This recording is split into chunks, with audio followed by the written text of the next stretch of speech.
Hey everybody, my name is David Tate. This is my buddy Sean, and we are currently in Grapevine, Texas, which is near Dallas, and we are here for the Maranatha Summit hosted by FAI Studios.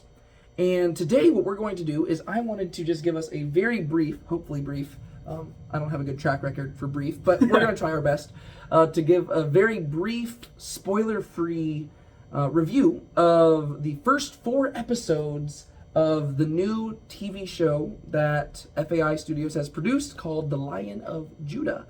And so, Sean, we're not going to give any spoilers because they haven't announced yet when they're going to actually premiere this for everybody else. And so, if there's enough interest on the YouTube channel, maybe I will do spoiler discussions later on. But for right now, we're just going to give a spoiler-free review. And one thing I have to mention right off the bat, and then I'm going to ask Sean for his opinions. This show is not made for children, probably. I mean, maybe you have kids who are ready for some mature content, but they even say that at the beginning of the show. It's not made for all audiences. This is not your Sunday school Bible show. This is not the typical type of thing that you would typically find, but I do think it is the type of show that is necessary for Christian audiences to grow comfortable with, because there's a beauty in being comfortable with being uncomfortable. And so I will say that. That being said, I've already talked for almost 2 minutes straight without even giving Sean an opportunity. Sean, without giving any spoilers away, and we'll be able to talk about a few things because there are some stuff that they have released ahead of time about what it's about. Okay. Well, I don't know what that is, so I have to just go off of what you said. I'll tell you. Okay, yeah. We didn't do any, we didn't talk ahead of time about what we're going to talk about here. We just clicked record. Also, fun fact, this camera is currently balancing on our refrigerator in the hotel we're at, and in case you wanted to know. It's doing a wonderful job right now. It's doing a great job. If it falls at some point, that's why. Yeah. All right, Sean, what did you think about these first 4 episodes? Okay. Honest thoughts. I mean, I just kind of went into it rolling with it. It definitely, to me, had some similarities to The Chosen, but also in most ways it was very different. Mm-hmm. Much more serious. Yeah. Which I don't think, I've never showed you any of their other movies or anything, right? Like Ballads of the Exodus or Ballads of the Revelation? No, you've never showed me. I think I watched the trailer for the Days of Noah. Oh, that's right. But I think I watched it on my own anyways. I think you showed me that. Yeah. But at least just compared to The Chosen at least. But I haven't really spent too much time getting anything specific, I guess. Yeah. But I mean, I definitely did like it. There really wasn't anything to dislike for sure. Yeah.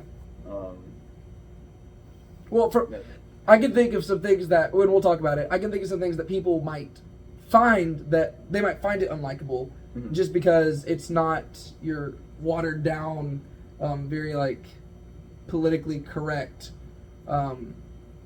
Christianity culture type Christian TV show. Yeah, that's true. But yeah. But I do like one thing I did appreciate about it, which I don't. Yeah, now this wouldn't be a spoiler. Just the historical context of a lot of this stuff. Yeah.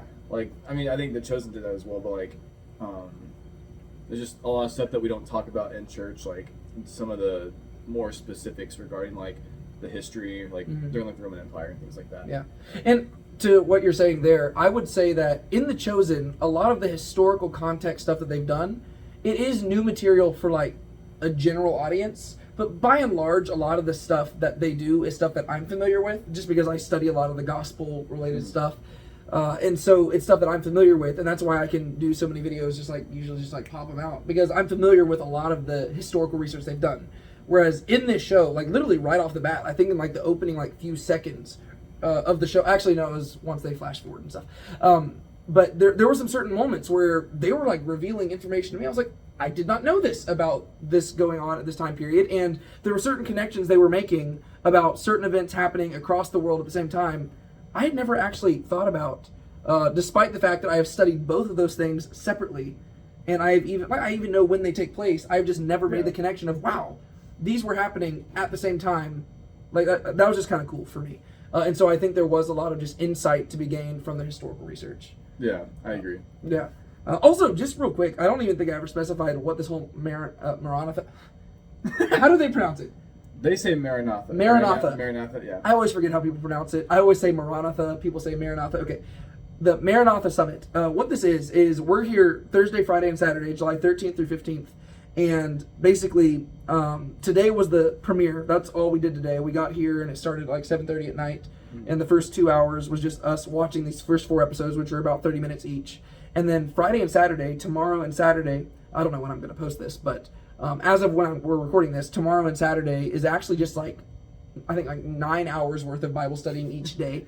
And we're just talking about like eschatology, right? End time stuff, which I'm really, really excited for. That's probably the thing I was most excited for. But since this YouTube channel usually covers a lot of like Christian media content, I figured that we would talk about this as well.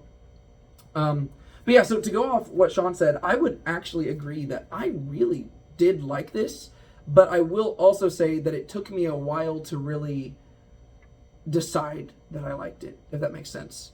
The cinematography is fantastic. I mean, Dalton Thomas and like all their stuff, which I need to get you to watch some of the other stuff as well. Yeah. If you've watched any of their other stuff, you'll realize that they approach filmmaking very differently than like a very like the typical Western filmmakers. If anything, theirs are more like indie styled or like artsy films, which I like that stuff. Like I'm all about that. And the way that they described this show is like high concept fiction. And by the end of these first 4 episodes, I think you get what they meant by that, in the sense of you have to pay attention to practically every second of these episodes in order to even understand what's going on. Because in a way, they kind of punish you for not paying attention, which I'm totally fine with. Some people might not like that. If you're just wanting like a popcorn TV show to just sit back and like eat popcorn and just like not pay attention, this is not going to be the show for you. Because there are things where you're having to pay attention to close details, not even just to keep track of the plot, just to keep track of the characters as well and what's going on. Yeah, all the names and... Yeah. Well, yeah, because it is like, this really isn't a spoiler because they already said this going ahead of time. This is a TV show that really spans multiple millennia. And there's really 2 primary timelines. One is set in the time period around Genesis, and then one is set in the time period of like the book of Acts, right? So the early church after the time of Christ, as the apostles are being persecuted, you've got that. And then you've got the timeline back in Genesis where you have really this storyline revolving around Jacob's sons, right? The show is called The Lion of Judah, right? And so by the end of the first 4 episodes, you really don't see necessarily the correlations between those 2 storylines showing up yet. But you do see a lot of just really cool stuff going on, and you see a lot of scenes being depicted that I've never even really imagined, because once again, it is fictional. They're taking information that's provided in the Bible and they're just expanding on it, kind of like The Chosen does. Yeah. And one way that they described it is, what is the name of the other guy? There's Dalton, and then the guy who works with him, who helped write, was it Dale? Is that his name? Something like that. Oh, I forget. Like Dale or... Yeah. If you're watching this, I'm so sorry. I think Gabe. Gabe? Maybe it's Gabe. That's probably right. I think it was 4 letters long. I don't know. Gabe, if you're watching this, I think it's Gabe. Gabe sounds right. If you're watching this, I'm so sorry for forgetting your name. I'm still learning this stuff. The history guy? Yes, the history guy. He described, like, before they premiered these episodes, he described his perspective of using fiction, and I wish that I could just, like, take that clip and throw it in here, because it was such a concise and beautiful way of summarizing the purpose of, like, fiction and how it can be used to captivate people, and how, you know, you could have people read a nonfiction book and you'll get 20 people to read it, but a fiction book, you can get 200,000 people to read it. And you can use fiction to point towards truth. How much more with, like, biblical fiction, where you're starting with something that is true and you're expanding it, not contradicting scripture, but you're fleshing things out to help make correlations to our current world, and also to highlight the brokenness of the world that we live in. And that's one thing that they've really done through the non-PG elements of this show, because this show, there is cussing, and there's a lot of cussing in it. Let's start with that real quick. What did you think about that's probably going to be, of all the other stuff that you see in there that is not really PG, I can guarantee you this is going to be the biggest pushback that they have on the show. Probably. What do you think about that? Well, I think when you consider the author, the creator's intent, I think that it wasn't really an issue because it had a purpose behind it. Yeah. You may be able to argue whether or not it served that purpose, but I don't think that it inherently was an issue. Yeah. If that makes sense. Yeah. No, I kind of land there. That was the one thing we actually did talk about whenever we were driving home, just because I think that there's a lot of other non-PG elements in this, but for some reason, Christians have this very averse reaction to just certain words. And don't get me wrong, I don't use those words in my everyday speech, right? And I have no desire to use them. But at the same time, I've noticed that they don't bother me as much as they do other people. It seems to me that in Christian culture, we get more offended by those words than we do by other much more grievous sins. That all being said, the main thing I was wrestling through whenever I was watching this is whether or not the words they used served the purpose they were trying to accomplish. Because they explained that they allowed, they put the words in there to help communicate just the brokenness of the world, and if you're uncomfortable by it, you should be, because they're not portraying a sanitized world, they are portraying a real world that needs Jesus, basically, right? Yeah. And so if you're uncomfortable, you should be, and they are choosing to push you into that zone of discomfort, which they do really well in their other movies as well. The Days of Noah, that was probably one of the biggest criticisms I heard, is that people just said they felt so uncomfortable the whole time, whereas I loved it. I was watching it. I didn't do a video on it on this YouTube channel, but I absolutely loved it, because I love, if you make me uncomfortable, cool, let's do it. But when it comes to the language, I was sitting there and I was wondering, okay, this doesn't really bother me that much, but I was trying to figure out whether or not putting it in there is worth it. Like if you're weighing the pros and the cons, is what you're communicating actually being communicated to the point that it's worth alienating the people that you're going to alienate? I don't know. Because I think that, yes, the points were gotten across, but there's going to be a lot of people who just don't like that, and I do think those people need to get over it. But as a person who's creating this content, you have to be aware that in a way you are trying to cater to those people as well. I don't know. I really don't know where to land there. Ultimately, like I said, it doesn't bother me. I thought it was great without that, but I'm trying to think of it from the perspective of other Christians who might not be as comfortable with that. But there's also violence and stuff as well. What did you think about just the violent elements and things that you saw here? Very accurate to the times. Yeah. Yeah. Let's see. Well, no, I can't describe any of that stuff. But yeah. Well, yeah. So there's some violence, and there's also some crude humor. But once again, it's all to just be accurate to the times, which I'm totally fine with. I think one thing that we've talked about a lot, we've been going through. We actually have these on my YouTube channel. We've been going through 1 and 2 Samuel, and I've talked with the group off camera about how I think that we desperately need a good TV show going through the life of David.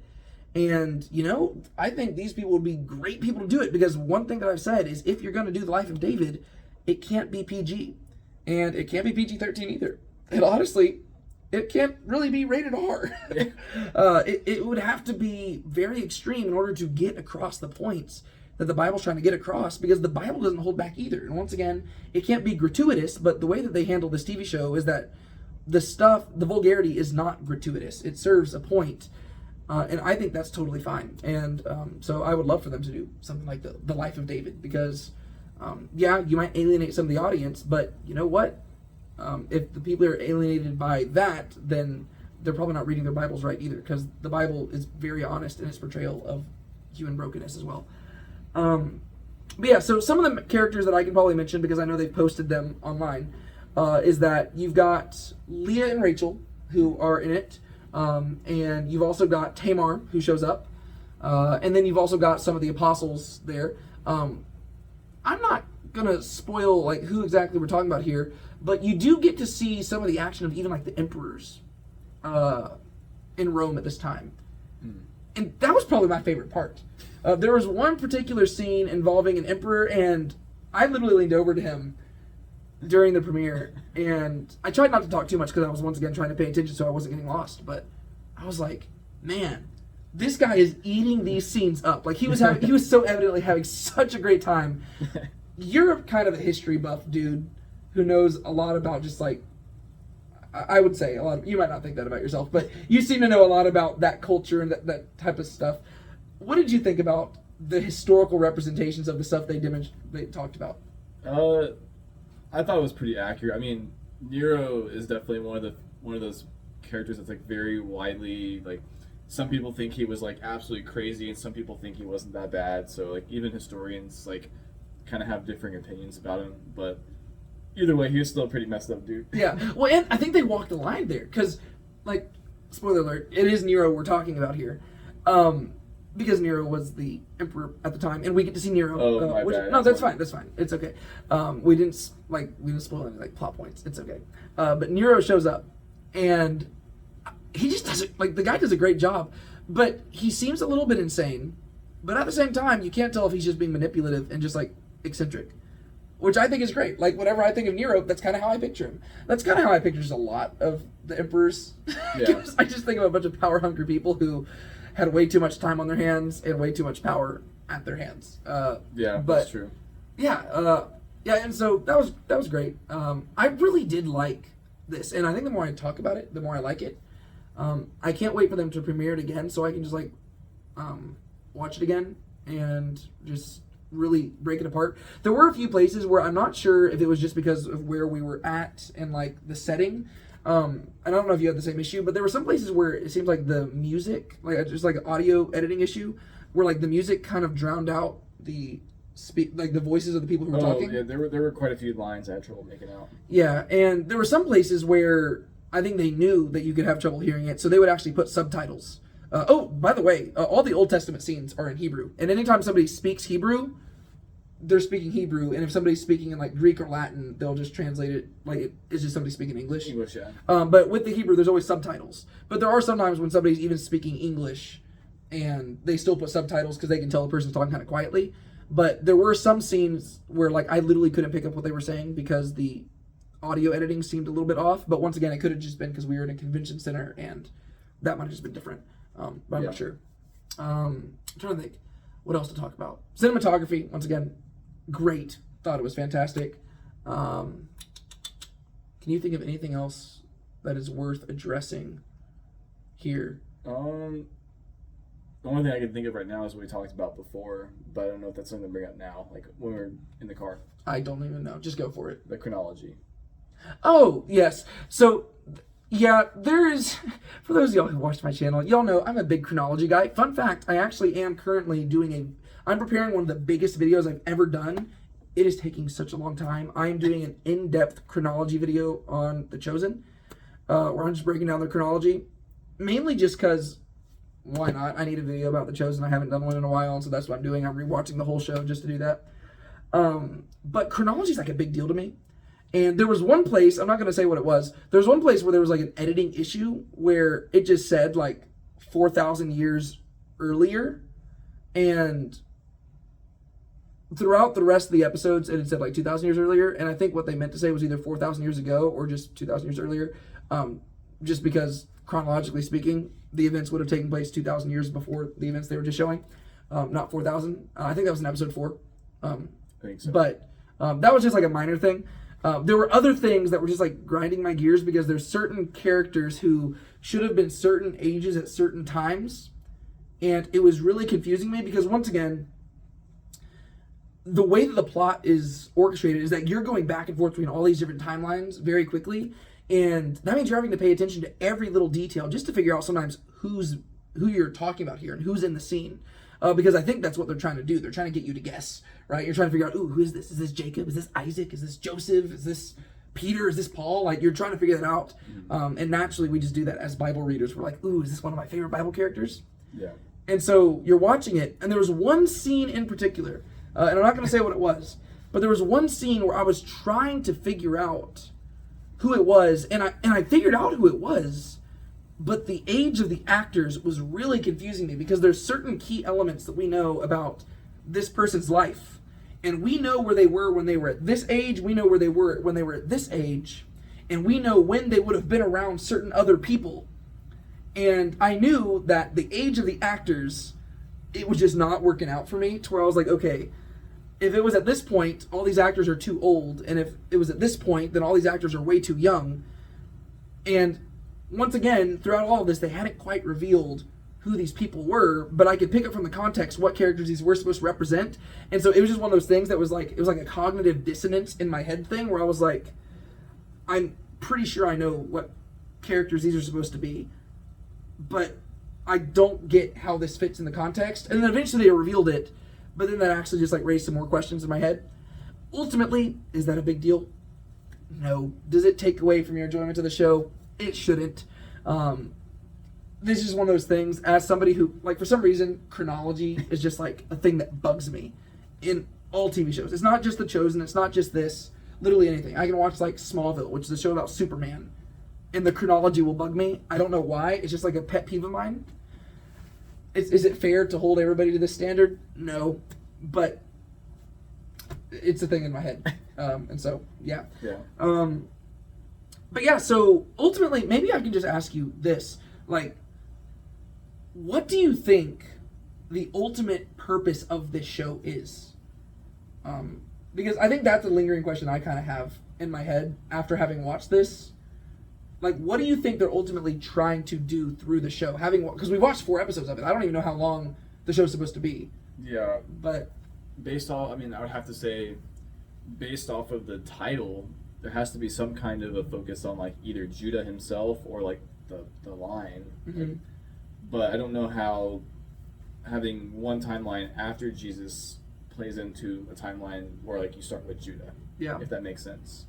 Because you would almost picture like Judah and then Jesus or something. Well, yeah, because he is the Lion of Judah. Unless it's the idea of like what he stands for or something. Yeah. Like more metaphorical or something like that. Yeah.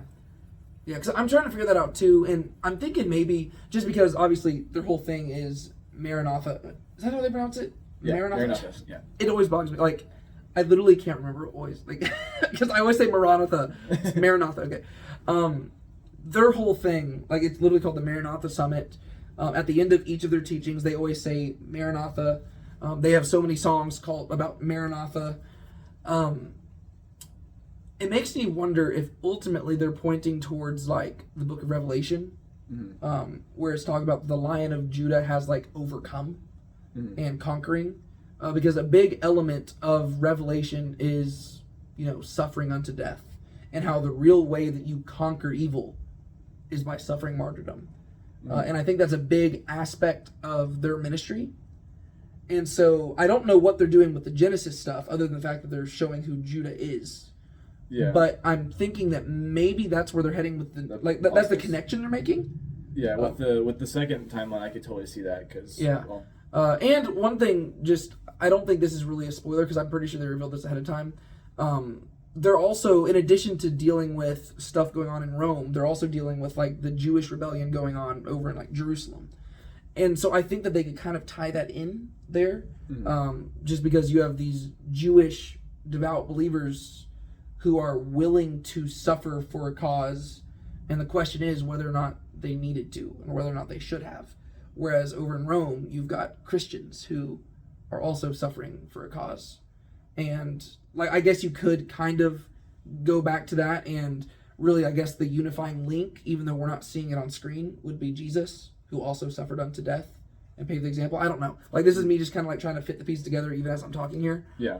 I ultimately don't know what the connective tissue is that they're going for, but I'm here for it. And for the first 4 episodes, I like what I've seen.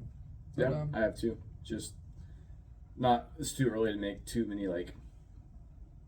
to know for sure what it's going for. Yeah, which is interesting. I'll be interested to see how people respond to this once it's premiered. I don't know if they're going to release all 4 episodes at the same time or what, because like we're saying, it's too early to find out. But that's because we just watched 4 episodes back to back. But really, we're 4 episodes in to where you'd think that you would be able to start putting the pieces together already. So I don't know. I was thinking about this while we were watching it. This show really is a show that is meant to be like binged, because I don't know how well each episode, and this isn't like a criticism of the show, it's just a choice by the creators. I don't know how well each episode stands on its own, because they kind of, like, it really is just like an extended story being told through episodes. Whereas like The Chosen, like, yes, there's an extended story being told, but each episode stands on its own as like this one contained unit. And sure, each of these episodes has its own like themes and stuff going on, but there's so many complexities to it that if you go too long in between each episode, you're gonna forget what was established in the previous one. Yeah. So even though you've watched 4 episodes, it does really feel like you're still really early on. which is interesting. Sorry, what were you gonna say? No, it's because like The Chosen, like the episode, it's like a chapter book. A chapter usually is like contains like even in the Bible, it's like usually you don't break a story up into two different chapters like in the middle of it. And so like the wedding at Cana is in one continuous like episode and things like that, like certain events. But I feel like with the show, I don't know if like maybe it was just because it's hard to follow, and maybe it's because there was 4 episodes back to back that I can't remember like this was in this episode, this was in this episode. But I don't know if like events were necessarily contained. Yeah. Specific events were like defined each episode, if that was. I think there was a general like they played a little fast and loose with it, but in general, I noticed that certain elements were contained to each episode, to where each episode was unique. But you mentioning that is kind of cool. Like, really, in a way, you could say that this show is structured more like the Bible, whereas like the whole show is more like a book of the Bible. And yes, there might be chapter divisions, but those chapter divisions really don't read too much into them, because that's one thing. Like, a lot of times we'll separate John chapter 1 from John chapter 2, but originally those chapter divisions weren't there. Yeah. And so really you just almost have to ignore the chapter divisions and just read the story as a whole. And that might be a good way of looking at the show, to where yes, there are chapter divisions, but really it's the unit together that works. But I'll be interested to see where they go with this, because one thing that I've learned from, and we'll just say this to wrap it up, because this video was, of course, way longer than anticipated. I'm looking at the time, and it doesn't even feel like it's been that long, but it's whatever. It happens. But one thing that I've seen about FAI in all their stuff is that they always save the best for last. You just mentioned the wedding at Cana. There you go. Hey. They always save the best for last, because almost every single one of their movies, I have been genuinely confused by it until like the last 5 minutes. And then in the final 5 minutes, I'm like, I get it now, and I understand why you did it. And the rest of the movie, I was so confused. But then those final 5 minutes, it clicks in my head, and I'm left saying, Maranatha. To where I'm like, come Lord Jesus. So they always wrap it up in a way that makes the rest of the journey worth it. And so that's one place where I think I can even look at these first 4 episodes more favorably, because they have proven that they're trustworthy in the past. To where a lot of people who I think I've seen who might not have liked their stuff as much, it's because they didn't push through to the end. Which in and of itself carries the Maranatha message, right? Yeah. He who endures to the end, right? You got to endure to the end. So I think there's an element of that which is intentional on their part. Right, I think they intentionally want it to be a long, drawn-out thing, which just naturally caters to me, because I hate our fast-paced society that just spoon-feeds everything. Yeah. But yeah, all right, cool. Do you have any final thoughts? Not that I can think of. All right, cool. Well, thank you for enduring this much longer video than was anticipated. You expect as much from me. Now, what we need to do is we need to go eat some dinner. It is 11:12 at night, and we've got an early morning to go study the Bible. And I am even more excited about that than I was for this premiere, which is cool. I love getting together. There's a lot more people than I expected. And I love getting together with people to study the Bible, and it will be a fun time. So, Sean, thank you so much for doing this video with me. Of course. And thank y'all for watching it. We'll see y'all next time. Until then, be sure to keep a smile on your face. Don't let anybody steal your joy. And Maranatha.